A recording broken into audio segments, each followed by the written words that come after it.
The president of Argentina, Alberto Fernandez, announced on Monday a rescue plan for the agricultural market.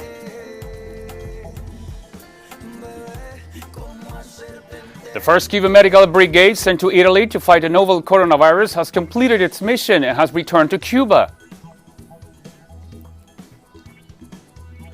The World Health Organization has warned that the pandemic appears to be worsening worldwide, with more than 136,000 new cases reported globally in the last 24 hours. Hello, welcome to For the South. I am Ernesto Dominguez. From Telesur Studios in Havana, Cuba, we begin with this news. Stay with us. The president of Argentina, Alberto Fernandez, announced on Monday a rescue plan for the agricultural market, starting with expropriation of the Vicentin Agricultural Company. We are sending to the National Congress a law for the expropriation of the Vicentin Group to take charge of all their assets. They will be a part of a trust fund funded by the EPF Agro. This is a company that's leading in mixed capital and has a huge recognition, so it can take charge of the future management of the Vicentin Group. I repeat, we want to rescue it in favor of the Argentine economy. Likewise, President Fernandez reassured all the workers of the company that they will keep their jobs after the expropriation. In the law of expropriation, we are going to declare this an utility public company, bearing in mind that this is a company that is dedicated to the production of food. At a time after pandemic, this has a singular relevance to us. I want to reassure all the workers of the company that they will continue to have their jobs, and also the 2,600 producers. They are in a very important force for the development of the Vicentin Group, and so I want to give you the peace of mind that you will count on the company to continue to operate and you can sell your grains through it. Uncertainty continues in Bolivia as more and more international studies dismiss AOS report that alleged electoral fraud was committed in last October's general election. We have more of our correspondent in La Paz, Freddy Morales. A New York Times investigation has disproving allegations made by the Organization of American States last year that claim electoral fraud was committed in the general elections. This is the fourth international study that has come to the same conclusion. On March 12, the Washington Post published a specialized study which concluded that there had been no reason to suspect fraud. Diego Pari, the former foreign minister for President Evo Morales, told Telesur that every time this fact is confirmed, we are reminded that there was a successful coup and that the data and methodology used by the OAS were not appropriate to process the election results. In recent days, the Attorney General of the de facto government accused the Supreme Electoral Court of alleged inaction in the legal process against Evo Morales and others for his alleged fraud. As such, Diego Pari also said that the de facto government is working hard to formulate false evidence to put pressure on the movement towards Socialism Party, which was placed first on all opinion polls since last year. He also recalled that it was right-wing leader Carlos Mesa who accused mass members of fraud and that these people are still behind bars. What we have been able to surmise from our investigation is that the right-wing media companies and some journalists carried out a massive campaign telegraphing that if Evo Morales won last October, it could only be via fraud. The leaders of the right-wing anticipated this narrative, claiming even before the elections took place, they would not recognize a Morales victory. So once Morales won, the OAS worked to confirm these claims, so that the right-wing, along with the police and the military, could successfully oust the democratically elected leader. The Vice President of Venezuela, Delcy Rodriguez, gave details of the beginning of the second phase of the new quarantine model implemented by the Bolivarian government.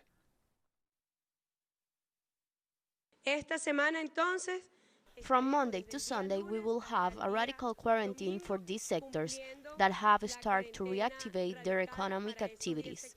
Yesterday, the President gave a balanced report of each of them, who medical clinics, orthodontics offices, hair salons, various workshops, among others, have restarted their activities. Rodriguez also explained that no new locally transmitted COVID-19 cases were registered during the last 24 hours in the country. No cases of community transmission have been recorded in Venezuela. You know very well that when there are cases of community transmission, we always gave the details of where they have been located, how these cases originated from communities to take actions. Nonetheless, we have 66 cases coming from abroad. 90 from Colombia, 55 entered through the border in Apure and 35 through the state of Táchira, and 6 cases are of the personnel working there. Rodriguez denounced the government of Colombia and Brazil for not registering COVID-19 cases in border regions. The numbers given by Colombia are not real. If they lie, we cannot move forward as a global community. Cooperation is lacking. That's why we point this out with proof. Also, Brazil, the epicenter of the pandemic in South America, they are a threat to Venezuela. We have been saying this for weeks. A humanitarian flight carrying medical aid from Iran has arrived in Venezuela. Venezuelan Planning Minister Ricardo Menéndez said the flight is part of the cooperation agreement between the two countries at a time when both nations are suffering from clipping U.S. sanctions. The shipment includes testing kits and other medical equipment to help the fight against COVID-19. As of Monday, Venezuela reports 2,377 COVID-19 cases and 22 deaths. We have received various test kits and medical equipment from Iran. This move is a great example of cooperation between these two nations. President Maduro has announced that when it will be possible, he will travel to Iran to thank the Iranian people for their solidarity. Ambassador in Venezuela, the Iranian ambassador in Venezuela has ensured that the relationship between Tehran and Caracas will continue to move forward. Mexican President Andrés Manuel López Obrador has said that he won't get tested for COVID-19 as long as he does not show symptoms, after confirming that the head of the country's Institute of Social Security, Zoe Robledo, is infected and confined to this home. As far as I am concerned, fortunately, I am well. I'm following the recommendations of the doctors, the specialists, which we must all follow regardless of our position, performance, or work. The opposition People's Progressive Party Civic is celebrating victory in Guyana's March 2nd general elections after the recount of the controversial Region 4 ballots. Although the results have not been officially declared by Guyana's Election Commission, the PPPC is in the lead with more than 15,000 votes over the ruling, a Partnership for National Unity and Alliance for Change coalition. Both parties have declared themselves the winner of the polls, drawing concern from regional and international leaders. A 25-day recount was ordered and then extended to June 13.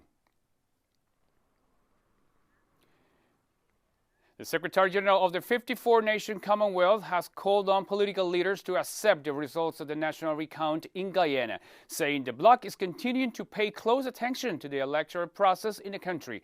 Patricia Scotland reminded that the Commonwealth had urged for full transparency and adherence to the rule of law when the recount started on May the 6th. She also thanked citizens for their patience.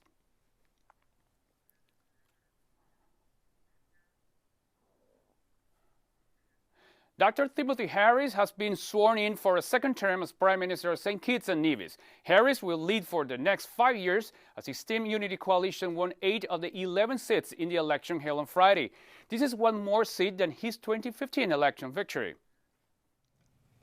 Last Friday, we the people of St. Kitts and Nevis made history again.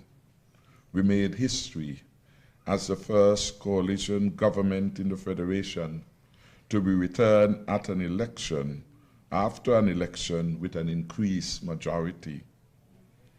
More stories coming up after this very short break, so don't go away.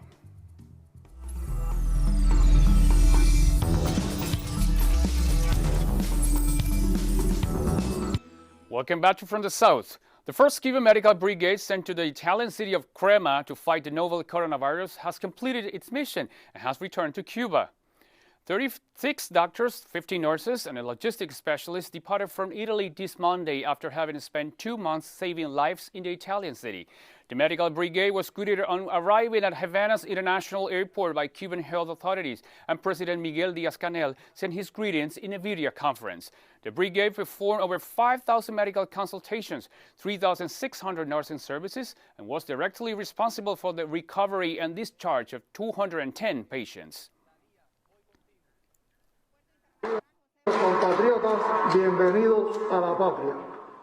Compatriots, welcome to the homeland. Just minutes ago, we finished today's meeting of the temporary task force in charge of facing the pandemic. Some of us have stayed to welcome you in the distance, which we will do more intimately when you have passed the quarantine, so we would not violate the established safety protocols. We, in the name of Raúl, of our party, of our government, and of our people, we welcome you home. Your return fills us with immense joy, because you return healthy and with the most humanitarian and noble of missions accomplished, which is saving lives. After more than 2 months of intense and risky labor, we would like nothing more than to hug you one by one, to thank you for your heroic mission. But we can only try to reach your hearts today with words and tell you from our deepest emotion, thank you. We will meet soon more closely. Libyan fighters allied the UN-backed government of national accord pressed their advance on Monday, boosted by recent battlefield gains and their rivals' withdrawal from around the capital. This comes after Egypt's proposal announced by President Abdel Fattah al-Sisi on Saturday envisioned a ceasefire starting on Monday. We are with the Egyptian initiative. We are part of this initiative. We had hoped the militias would agree to the ceasefire and return to the negotiation table. But unfortunately, the militias did not agree and rejected this initiative. And hundreds of Palestinians have protested in the West Bank city of Ramallah against Israel's plans to annex sections of the territory. The demonstrators marched through the streets carrying Palestinian flags and banners with messages denouncing the policy. Israeli Prime Minister Benjamin Netanyahu had vowed to go ahead with his annexation plans from July. The move came after a controversial so-called Middle East peace plan presented by the U.S. President Donald Trump in January. We are fully confident in our ability to confront and thwart their plans against the Palestinian people on one condition, and that is being united. In the United States, Democrats knelt for 8 minutes and 46 seconds in Congress to honor murdered African-American George Floyd. House Speaker Nancy Pelosi and Senate Leader Chuck Schumer led dozens of lawmakers in a tribute to Floyd. The Democratic Party is preparing to unveil a police reform proposal for debate in response to the act. 8 minutes and 46 seconds is the length of the time prosecutors say Floyd was pinned under a white police officer's knee before he died. Tragedy, that horror of history, and then slavery in our own country, and then all of the consequences of that. We are here to observe that pain. We are here to respect the actions of the American people, to speak out against that, specifically manifested in police brutality. We are here to honor George Floyd. George Floyd's casket arrived in Houston on Monday for a memorial service. Mourners were able to view the body in his hometown, which was the final stop of a series of memorials. The viewing took place at the Fountain of Praise Church in Southwest Houston. The funeral is set for Tuesday, and he will be buried at the Houston Memorial Gardens Cemetery in suburban Pearland. Meanwhile, Derek Chauvin, the main police officer in Floyd's killing, has had his bail set at $1.25 million. Chauvin faces second-degree murder and second-degree manslaughter charges and appear in court via video monitor from the Oak Park Heights prison where he is held. He faces up to 40 years in prison if convicted.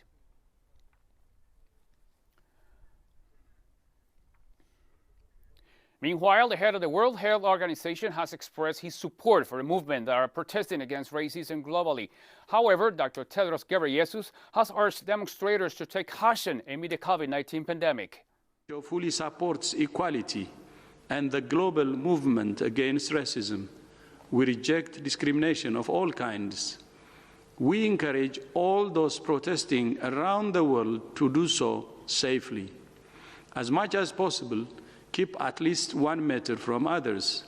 Clean your hands, cover your cough, and wear a mask if you attend a protest. We remind all people to stay home if you're sick and contact a healthcare provider. We also encourage countries to strengthen the fundamental public health measures that remain the basis of the response: find, isolate, test, and care for every case, and trace and quarantine every contact.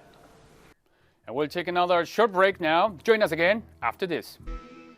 Welcome back to From the South. The World Health Organization has warned that the pandemic appears to be worsening worldwide, with more than 136,000 cases reported globally in the last 24 hours. The UN body aids support anti-racism protests, but urges people to take care. Although the situation in Europe is improving, globally it's worsening. More than 100,000 cases have been reported on 9 of the past 10 days. Yesterday, more than 136 cases were reported, the most in a single day so far. Okay, thank you. WHO fully supports equality and the global movement against racism. We reject discrimination of all kinds. We encourage all those protesting around the world to do so safely. As much as possible, keep at least 1 meter from others. Clean your hands, cover your cough, and wear a mask if you attend a protest. The Russian capital Moscow will lift general lockdown measures on Tuesday, June 9, allowing residents to travel freely for the first time since late March. Russia has been moving quickly to ease restrictions despite registering thousands of cases on a daily basis. Moscow is returning to the usual rhythm of life. Starting tomorrow, the 9th of June, the general lockdown and pass system will end. In a week, on the 16th of June, dentists, libraries, real estate offices and companies that provide services to residents will be able to resume their work. And the Spanish capital, Madrid, has entered the second phase of easing virus lockdown measures. This means restaurants and shops can now reopen regardless of their size, but only at 40% of their capacity. We do not expect an easy month of July and August for the establishment that we open. Perhaps from September we will begin to recover the rhythm a little more. In any case, I understand that by July most of them will be open with the total internal and external capacity, and that if emphasizing that all establishments of the central area are opening with all security measures. We are talking about perfectly prepared premises, the terraces as you can see with all the separate furniture, with safety distance. In Greece, thousands of refugees in the Moria camp have expressed concern to possible exposure to coronavirus. Our correspondent Hiva Arbide in Lesbos brings us more details. Refugees in Greece are living under a non-declared state of exception, made of measures to allegedly prevent the spread of COVID-19, supported by the Greek government and the European Union. But 3 months later, and with a small number of cases when compared to the rest of Europe, many say these measures have become a punishment for the refugees. Since March, refugees have not been able to freely move, even though there is no law that allows for this treatment. Many are also being expelled from Greek territory with no justification and are being sent to Turkish territorial waters. According to several human rights organizations, these measures were approved by the European Union, who are now overlooking the consequences. In the rest of Greece, quarantine measures are being lifted, but in refugee camps, people continue to live under a highly restrictive lockdown. In the United Kingdom, anti-racist protesters in the city of Bristol pulled down a statue of 17th century slave trader Edward Colston and dropped it into the city's river. The statue had been a focal point of local controversy for years, with many citizens, including a former Bristol MP, calling for it to be taken.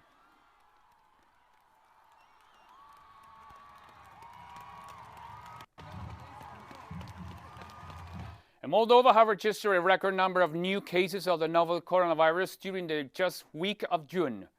According to data from the Ministry of Health, 1,449 new cases of COVID-19 were confirmed last week, nearly 300 more than the previous week.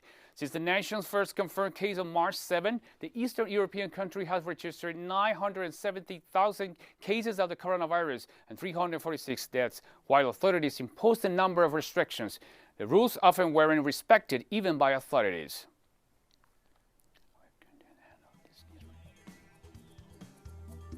And we've come to an end of this news brief. You can find these and more other stories on our website at telesurenglish.net and join us on social media, Facebook, Twitter, and Instagram. For Telesur English, I'm Ernesto Dominguez. Thank you for watching.